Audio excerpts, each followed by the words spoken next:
이런 상황에서 검찰은 의료기관도 아니면서 요양병원을 운영하며 수십억 원의 나랏돈을 챙긴 혐의로 윤 총장의 장모 최모 씨를 재판에 넘겼습니다.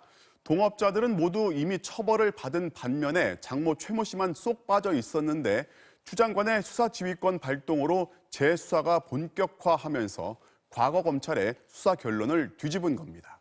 윤수환 기자가 보도합니다. 지난 2015년 검찰은 요양급여 22억 9천만 원을 불법 수급한 경기도 파주의 한 요양병원을 적발했습니다. 당시 이 병원 공동 이사장과 운영자 부부가 모두 재판에 넘겨져 유죄 판결을 받았지만 공동 이사장이었던 윤석열 검찰총장의 장모 최모 씨는 이 처벌 과정에서 쏙 빠졌습니다.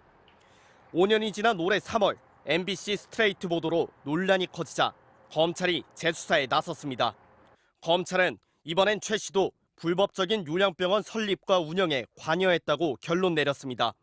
최 씨는 자신은 단순 투자자라면서 민영사상 책임을 지지 않는다는 이른바 책임 면제각서를 내세워 처벌을 피했지만 재수사 끝에 검찰은 면제각서가 쓰여지기 전 이미 최 씨가 병원 설립과 운영에 깊숙이 관여했다고 결론 내렸습니다.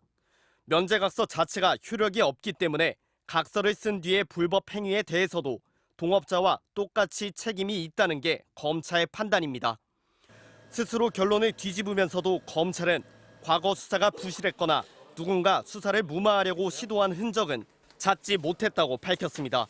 또 최 씨의 다른 동업자들과의 여러 분쟁 과정에서 사위인 윤석열 검찰총장과 부인 김건희 씨가 개입한 의혹도 근거가 없다고 결론 냈습니다.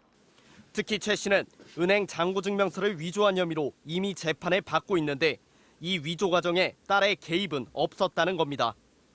김건희 씨 회사 감사가 직접 증명서를 위조한 혐의로 최 씨와 함께 재판에 넘겨졌는데도 검찰은 김 씨를 소환조차 하지 않은 채 또다시 무혐의 처리했습니다. MBC 뉴스 윤수환입니다.